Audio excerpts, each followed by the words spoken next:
In 1990, New York City did something that sounds completely insane. On Earth Day, they shut down 42nd Street.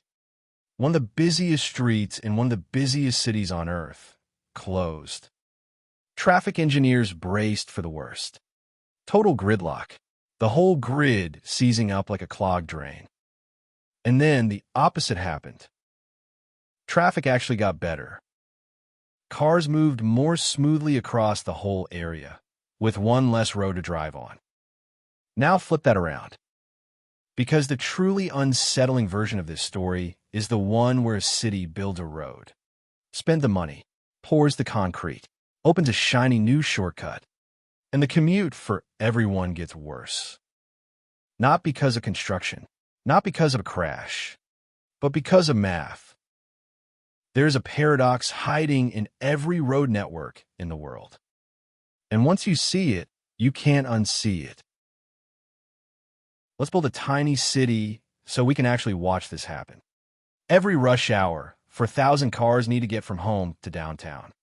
4,000 drivers, all leaving at once, all wanting the same thing: get there fast. Between home and downtown sit two junctions. We'll call them North Gate up top and South Gate down below.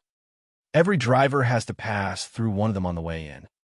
Picture the mayor standing at a giant map, watching the morning rush light up. She wants those 4,000 commutes to be as short as possible. Keep her in mind. She's going to make a very reasonable decision later that backfires beautifully. Now the roads. There are only two types, and the difference is everything. The first type is a narrow road. Call it the congested road. Its travel time depends on how many cars are on it. The more cars pile on, the slower it crawls. The rule is simple. Take the number of cars and divide by 100. That's the time in minutes. So 100 cars cross in 1 minute. Easy. But pour 2,000 cars onto it, and now it takes 20 minutes. Jam 4,000 on, and you're stuck for 40. A narrow road punishes a crowd. The second type is a wide road, a highway. The highway doesn't care how many cars are on it. It's always exactly 45 minutes. Rain or shine, empty or packed. 45 minutes, locked in. So, narrow roads get slower with traffic. Wide highways stay flat. Hold on to that. Here's how our little city is wired. Leaving home, you've got two ways to start your trip. You can take the narrow road up to North Gate, or you can hop straight onto a highway down towards South Gate. And on the far side, getting into downtown, it mirrors. From North Gate, the only way in is a highway. From South Gate, the only way in is a narrow road. So look at the two complete routes you could drive. The upper route, narrow road to North Gate, then highway into downtown. The lower route, highway to South Gate, then narrow road into downtown. Notice something neat. Each route is one narrow road plus one highway. They're perfectly symmetric. A mirror image, top and bottom. So where do 4,000 selfish drivers actually go? Suppose they split evenly. 2,000 take the upper route, 2,000 take the lower. Let's add up one driver's trip on the upper route. The narrow first leg has 2,000 cars on it. 2,000 divided by 100, that's 20 minutes. Then the highway, a flat 45. 20 plus 45, 65 minutes to get downtown. And the lower route, by symmetry, exactly the same, 65 minutes. Both routes, 65 minutes. Dead even. Now ask the key question. Would any driver want to switch sides? If you jump from the upper route to the lower one, you'd just be the 2001 car on that narrow road. You'd make it a hair slower for yourself and everyone. There's no reason to move. Nobody could do better by switching. That's what mathematicians call an equilibrium, a stable balance. Everybody home to downtown in 65 minutes.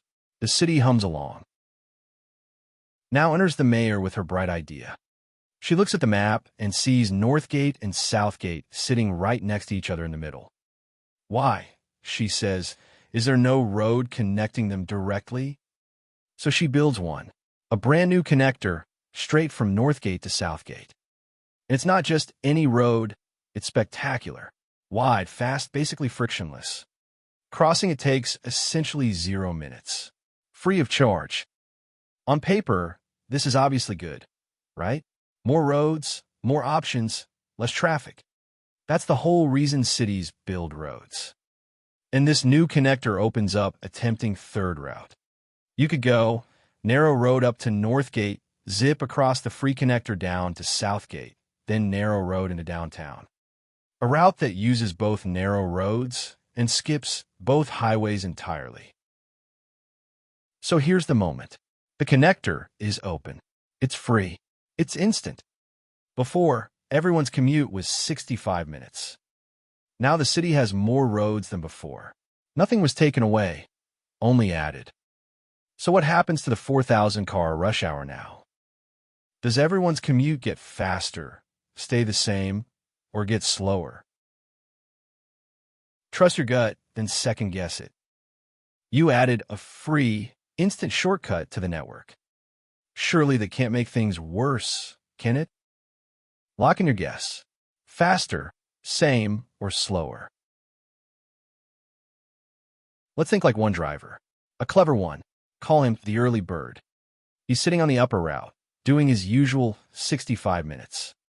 He spots the new connector and does the math.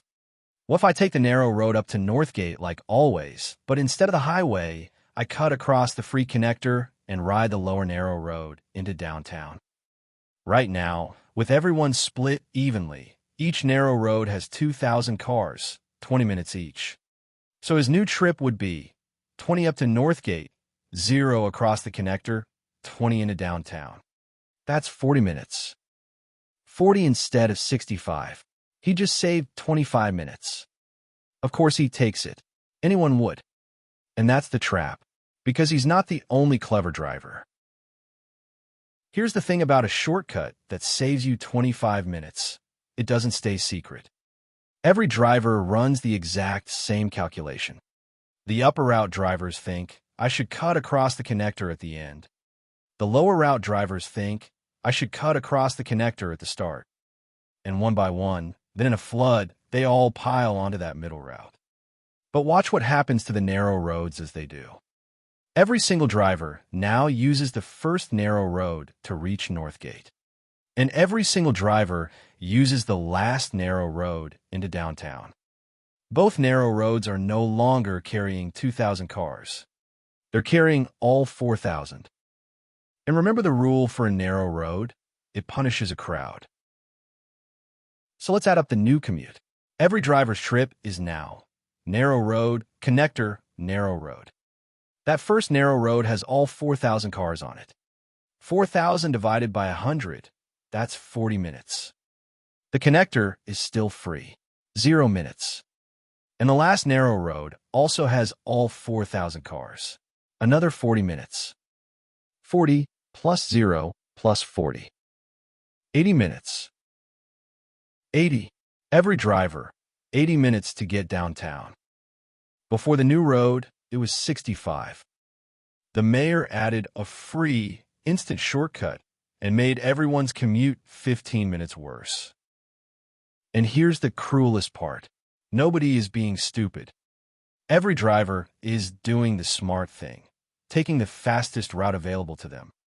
But each one cutting across the connector dumps more cars onto the narrow roads, slowing everyone, including themselves. They're all trapped on the shortcut. Nobody can quit it alone. If you went back to a highway by yourself now, you take 45 plus 40, 85 minutes. Worse. So everyone's stuck at 80. That's the new equilibrium.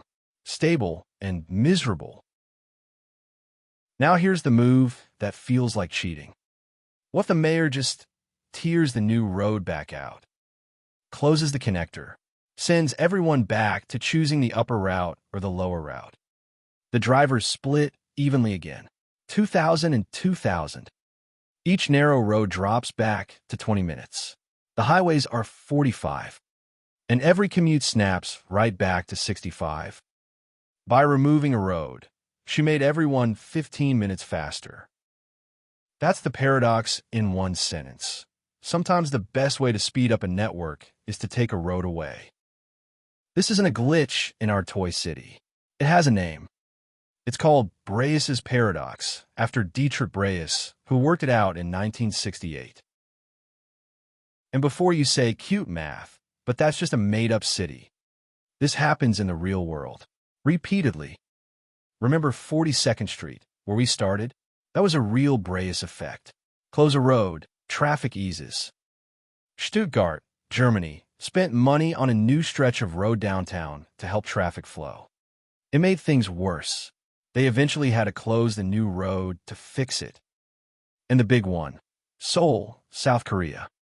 In 2003, Seoul tore out a 6-lane elevated highway that ran right through the heart of the city. Engineers expected chaos. Instead, they uncovered a buried stream, built a park, and traffic around the city actually improved. A highway gone, and the cars moved better. Same paradox, real concrete, real cities. So what's actually going on underneath all this? The deep idea is this: when everyone independently chooses what's best for themselves, the result isn't what's best for everyone. Each driver grabbing the fastest route doesn't add up to the fastest city. There's even a name for the gap between everyone for themselves and best for all. Mathematicians call it the price of anarchy. And the price can be real.